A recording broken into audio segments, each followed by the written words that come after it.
Autumn of 1937, a drilling engineer by the name of Russell Enos was cutting diamond core holes into the canyon walls along the Colorado River. 70 miles downstream from Hoover Dam, the Bureau of Reclamation was evaluating potential sites for a future dam. Enos's crew had spent a full week boring through granite hole after hole. On October 14th at Borehole 31, bit sliced through 140 feet of solid granite, rock that every geological survey had mapped as unbroken all the way to the base of the continental plate. And then it fell. Not seized, not wedged, but dropped a full 18 inches into an open space and struck a surface that was decidedly not stone. The driller summoned Enos.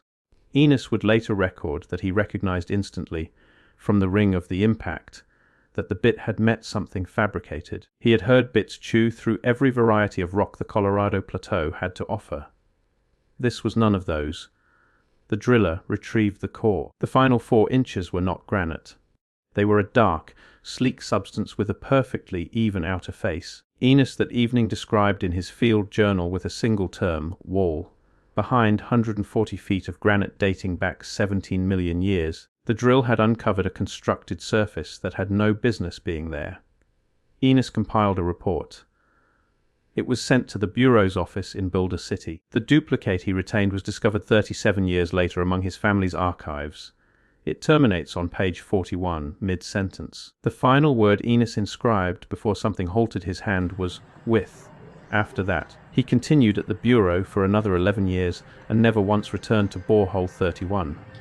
The location was struck from the dam project candidate list on November 2nd, 37, just 19 days after the core was extracted. The official justification, noted in a Bureau memorandum obtained via FOIA in 2003, unsatisfactory foundation geology.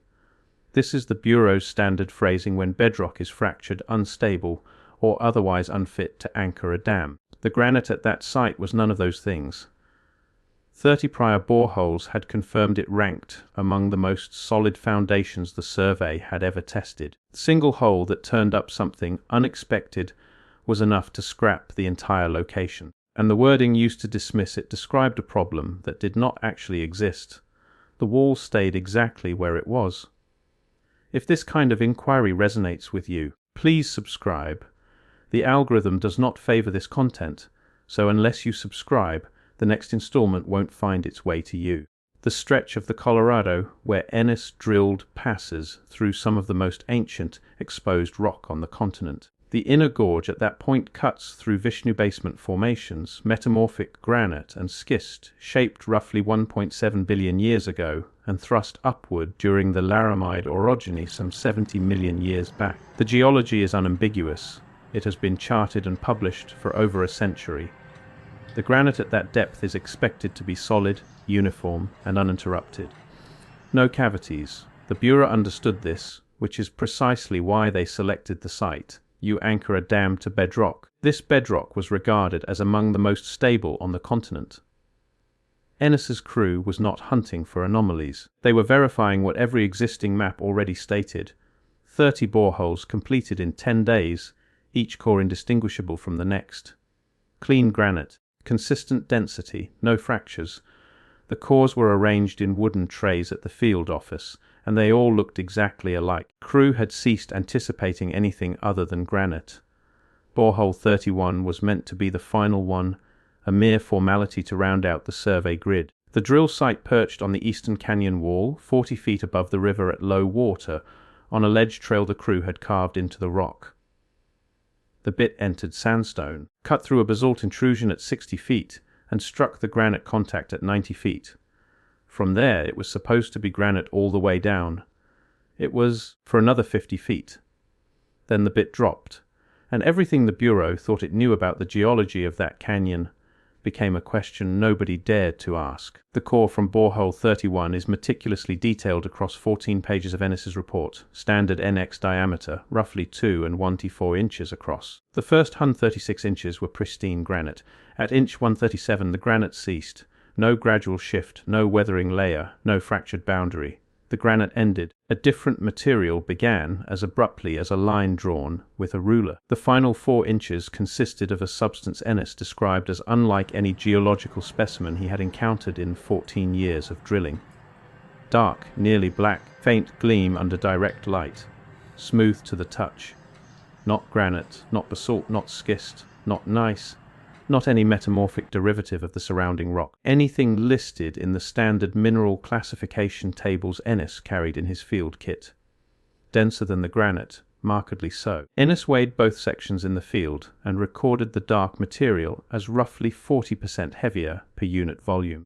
He later observed that whatever it was had not been altered by the heat or pressure that had metamorphosed everything around it, implying it was either tougher than the forces that shaped the granite, or it had arrived after those forces had completed their work. The detail that dominates the report is the exterior surface.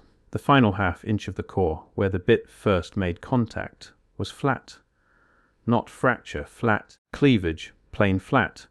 A surface so even that when Ennis placed a steel straight edge against it, no light passed through the gap at any point across the full diameter.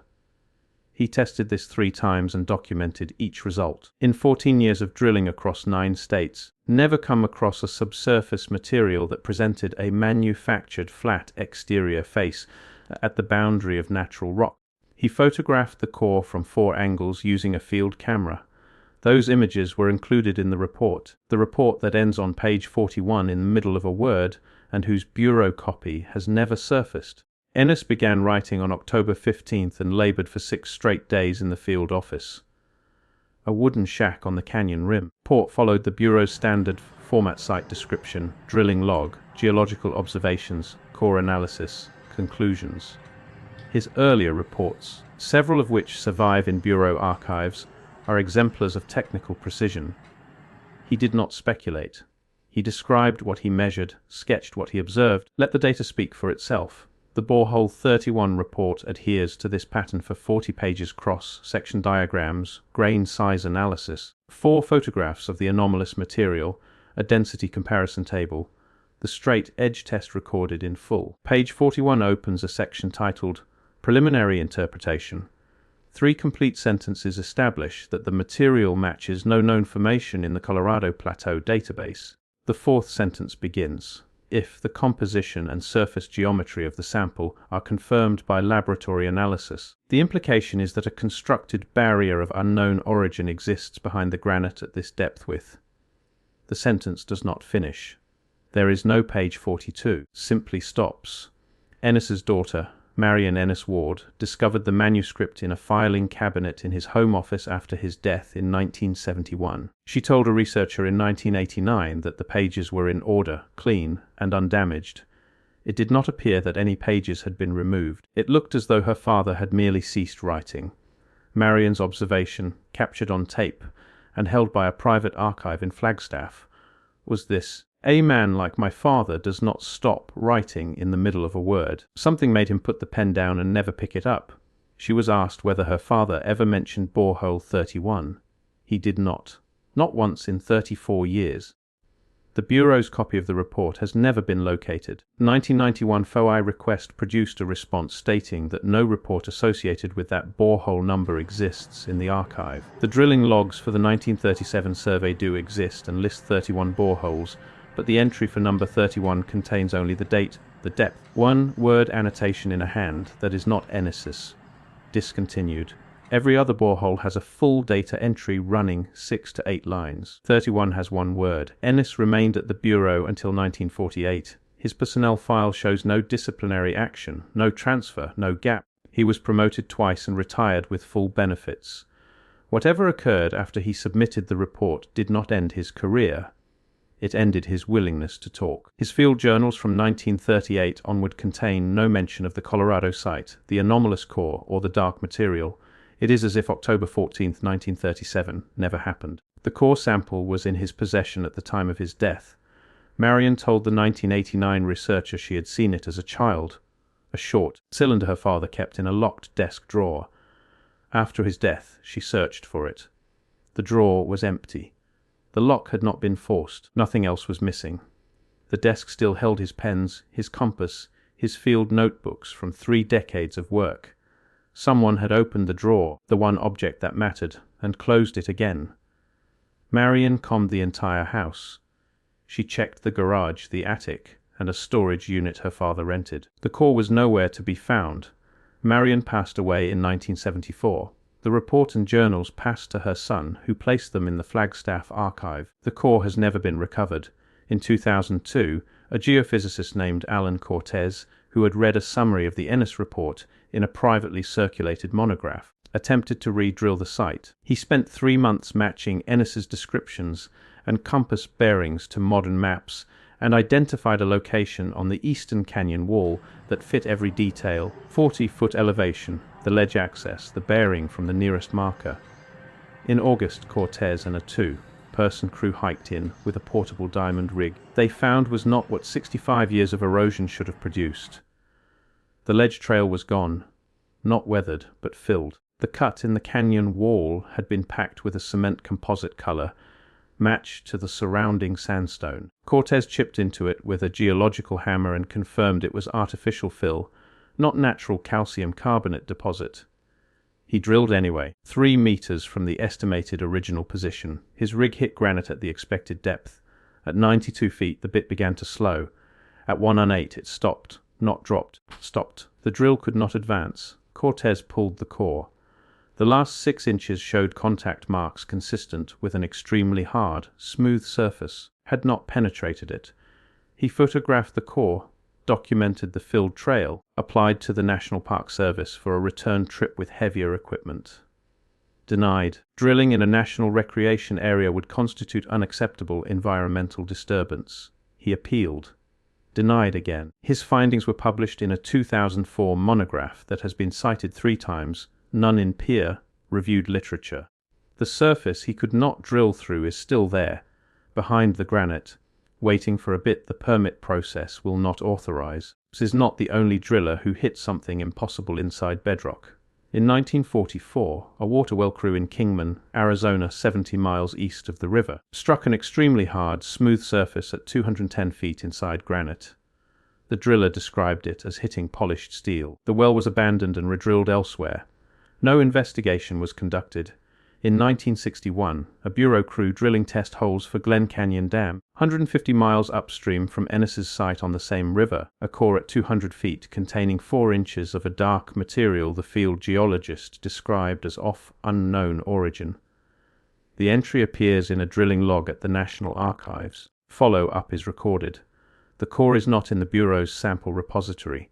In 1983, a private mining company drilling in the Hualapai Mountains, 40 miles south of Kingman, hit a void at 160 feet inside granite, then contacted a flat, hard surface the bit could not penetrate. The company geologist recommended investigation. He was overruled by the legal department on the advice of a federal liaison, whose name is redacted in the surviving correspondence. 3 drill sites within a 100-mile radius, 3 contacts with surfaces inside granite that no one could identify or get through, 3 records that vanish, stop mid-sentence, or are shut down before they reach a conclusion. Whatever Ennis found is not a single object. It is part of something that extends across the geology of the region, buried so deep that only a diamond bit can reach it, sealed so thoroughly that, in 87 years, no one has been permitted to drill far enough to map its edges. The question every sealed permit keeps circling is not whether the wall exists. Ennis measured it, Cortez confirmed it. 3 additional contacts extend it from an object to a structure. The question is what a constructed surface is doing behind granite that is 1.7 billion years old. The Standard Model has no category for this. There is no mechanism by which a manufactured object ends up sealed inside crystalline basement rock. The granite formed under heat and pressure to 15 miles below the surface and was uplifted over tens of millions of years. Anything inside it was either there before the rock formed, which places it in an era when the Earth's surface was molten, or it was placed there afterward by a method that passes through solid granite without trace. Possibilities fall outside every accepted model of geology and engineering. And yet the cores say what they say. Measured a machined flat surface at 140 feet. Cortez hit something a diamond bit could not scratch at 108. Kingman struck polished smoothness at 210. Canyon pulled 4 inches of unclassifiable material at 200. These are not stories. They are drill cores pulled from the earth by people who were not looking for anomalies. The response each time has been identical. The core vanishes. Port stops. The site is sealed. The structure inside the granite remains untouched. Not because it cannot be reached, but because reaching it is not allowed. The granite has held this secret for 17 million years of canyon cutting. The river has not exposed it.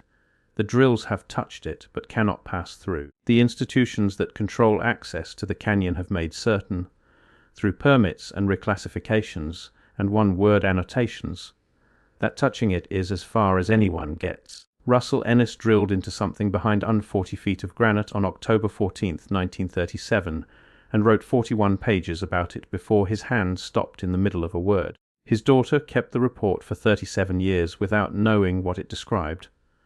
The core disappeared from a locked drawer without the lock being forced. Alan Cortez hiked into the canyon 65 years later and found that someone had filled the access trail with color-matched cement. He drilled and hit the same surface. The bit could not get through. His permit to return was denied twice. In Kingman, a driller hit polished smoothness at 210 feet, and the well was abandoned. Glen Canyon, a crew pulled dark material from 200 feet down, and the core was never catalogued. In the Hualapai Mountains, a geologist recommended investigation and was overruled by a name that has been blacked out. Marion Ennis Ward said her father did not stop writing in the middle of a word unless something made him stop. She was right. The sentence stopped. The wall did not. Still behind the granite, 70 miles downstream from Hoover Dam, in a canyon that has been drilled into exactly twice and sealed both times. Port sits in Flagstaff, 41 pages ending mid-thought. The Cortez core sits in Albuquerque, showing contact marks from a surface that diamond could not scratch. The filled trail is still cemented into the canyon wall, color matched so carefully that from 10 feet away it looks like stone. And the wall, whatever it is, however far it extends, is still sitting in the dark behind the granite, unchanged by the 87 years since the only man who touched it put his pen down and never said why. The sentence does not need to be finished. The wall finishes it.